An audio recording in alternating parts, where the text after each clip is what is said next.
Hello everybody out there in YouTube land. So today we're going to take a look at the Flintstones number 3 in the 2016 comic. This issue also has a variant cover.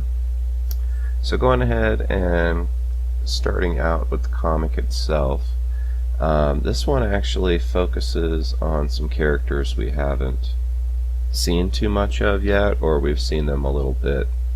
For instance, we start out here with Pebbles and Bam Bam, and the other students. They are leaving the Bedrock Middle School to go to the Bedrock Cave of Science and Technology.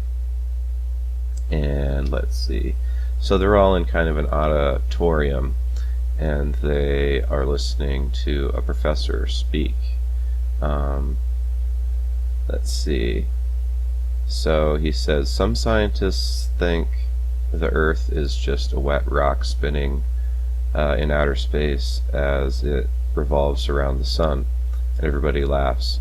And he says, of course, the prevailing theory is that the Earth sits on the back of a giant turtle. And then Pebbles is in the audience there with all the other students, of course. She's got the red hair, with the tall red hair and the green shirt. Let's see. So anyways, she asks, but Professor Sargon, then what is the turtle resting on? So he said the Earth is on the back of a turtle, and she asks, well, what's the turtle on? And he says, oh, well, the turtle rotates in space, orbiting the sun, obviously. So basically the same thing he just made fun of, but with a turtle instead. So then we move on to the next page, and they're outside, and he's got a chimp there in an astronaut outfit, and he says, meet Sergeant Grumbles. Today we are going to launch him into space. And Pebbles asks, anywhere in particular, just space? And he says, don't worry, Pebbles, his spaceship knows which way to go. And they've got the chimp leans out the little rocket, so-called rocket, and says, tell my wife I love her very much. In this comic, this particular issue is called A Space Oddity, so kind of a play on the 2001 Space Odyssey. So they use the brontosaurus, some kind of dinosaur, I assume it's brontosaurus, as a counterweight, and they drop it on the launch pad, and it launches the chimp off in the air, and it goes flying. It looks like it might be on fire coming into re-entry. I don't know. It definitely looks like it's on fire. And he says, okay, I guess, the Professor Sargon, he says, okay, I guess that's it, kids. Thanks for coming. And the kids are getting back on the bus, and Pebbles asks Bam Bam, wait, did they just kill a chimp to impress a bunch of 8th graders? So we switch to a different scene on the next page, and it's, let's see, it's Fred and Wilma. They're at home and they're watching the newscaster again. Let's see, he says, I'm Rock Stone with the Bedrock News. Here are the things we decided to tell you about today. So that's another thing, you know, they look into religion and the previous issue, and they look into materialism, in particularly in the first issue, but throughout also they've been kind of skewering the news a little bit too, which is, you know, that's cool. So let's see, it says, the newscaster goes on, today a class of middle schoolers went ape as a chimpanzee was launched into space. And then he goes on to talk about some aliens, actually. In more ominous news, the space launch was detected by a race of aliens who immediately landed in Bedrock. They are explorers from a highly advanced civilization, and this is the alien talking. We are explorers from a highly advanced civilization, and they're not gonna interfere with the primitive ways of the people. And the reporter says, haha, let's hope so. So right away Mr. Slate goes up to like the head alien, and he's like, you know, I'm the head dude around here. And the alien's like, thanks, but I'm not impressed. And the aliens get back in their ship and leave. So then we move on, and Fred and Barney, and I'm not sure this character's name, but he's the guy who got him to sell vitamins. They're at their Veterans of the Paleolithic Wars Center, and they're talking about the aliens, and Fred says, "You saw how advanced they were. What could they possibly want from us, loincloths?" And the other dude says, "We had better technology than the tree people. How did that work out for them?" And Fred says, "You're being paranoid." And Barney's like, "I don't know, Fred. They make me nervous, too." So they all kind of agree that they're a little worried. And let's see, and then we move on to the next page. And it's a flashback. And there's, remember how the Bedrock Wars ended? We were Gerald damned heroes. And they're returning, they're getting a victory parade, everyone's cheering them on, coming home from the war. And then he says, for about a week, because they can't get jobs and stuff, and they promised to take care of us, they didn't need us anymore. We were dumped in the lake, like a basket of kittens. Wow, that's brutal. So, yeah, that kind of drives home how bad it is for them, though. And this obviously parallels the real world situation of veterans coming back and being homeless and, not helped. So it continues with this bleak narrative, which, this book has a lot to say. And they're talking, and he says, "That reminds me, have you guys seen Joe lately? I'm worried about him." And it shows this other vet, I guess, and he's at home. And he calls on the phone, and it says, "I think I need help. You've reached the Veteran Suicide Hotline. Please hold." And he's like, "Well, this better be some pretty good hold music." Okay, so we're moving on.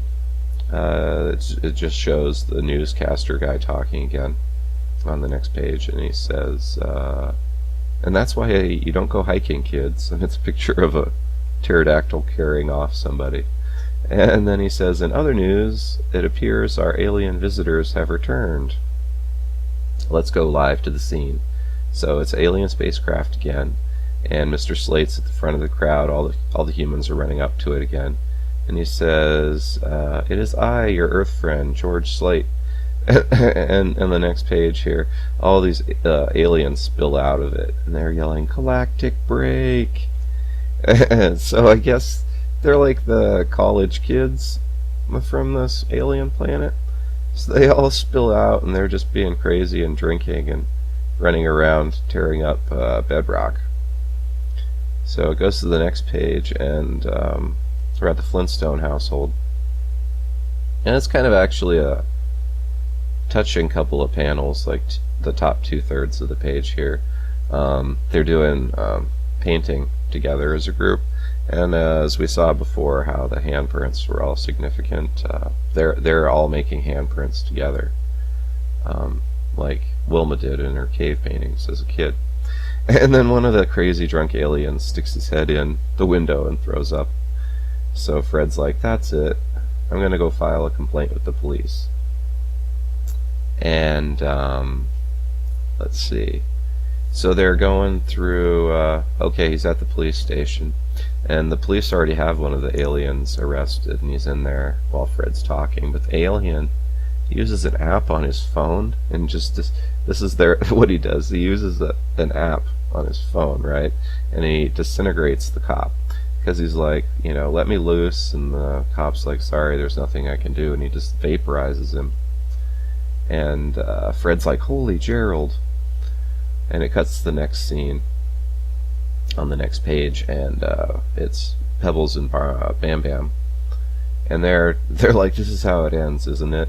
And they're looking around at all the destruction and craziness the aliens are causing. So they ride their bikes, which are made out of like wood, back to the bedrock cave of science and technology. And then we're back to Fred at the police station, and there's more aliens now, and they're all using that app and disintegrating the cops. So there's 2 in this panel who are being disintegrated, And then they get even worse. They start disintegrating civilians and stuff. Um, so Fred is back home now. He ran back home, and he says, "Where's Pebbles? These aliens are killing people with impunity." Oh, actually, he comes in. It's the TV that says that the aliens are killing people with impunity. But he says, "Where's Pebbles?" And apparently Pebbles, this is crazy. They have an answering machine. So what it is if someone calls and you don't answer, there's a parrot in a box next to the phone, and it listens to what's said and repeats it when you want it to. So it's a message from their daughter Pebbles, and she told them that they had gone to the science cave. So Fred says to Wilma to go get Betty and try to get to the kids, and she says, "Well, where are you going?" And he says, "To get some muscle." So that's pretty cool. And so we're back at the science cave with the kids, and they are like, "Professor Sargon," and he says, "What are you doing here?" And he says, "We're hiding from the aliens." And this is actually really funny. He has a flashback to when he's a kid, and he's like, "That's probably a good move. When confronted by bullies, it's best to hide and hope they go away." So it's a flashback to him being beaten up as a kid. And then Bam Bam says, "Psh, you guys think like a couple of geek lords." And then it goes to the next page, and this is my favorite panel. This top part of the page is my favorite panel from this comic. And as you can see, it's the three of them, the two kids and the professor, and they've got some kind of like fire-breathing small dinosaurs that they're holding, and they're using them as weapons, as flamethrowers. And that's Bam Bam's idea for how to take out the aliens. But the professor says basically the only thing they have is a coffee maker. But Pebbles sees that they have a satellite dish, so that's something that they have. And then it goes to the next page, and it's back at the veterans' place. And this is actually a really interesting thing that other people have pointed out, because this comic was recommended to me by some people. But the veterans are here, and they're talking to their counselor. And the one guy's kind of, going through a stressful time, and he's talking to the counselor, and the counselor says, "Everyone remember that little nonsense phrase I taught you to help you get through tense situations?" And they all say, "Yabba dabba doo." So that's the origin of what Fred's always saying is yabba dabba doo. It's like how he deals with stress in life and all that. So that's an interesting twist, right, on the original story. I don't know if there is a backstory on why he always said that, but they've created one. In any case, Fred shows up, and he says, "Come on, guys, there's trouble. I need you, and where's Joe?"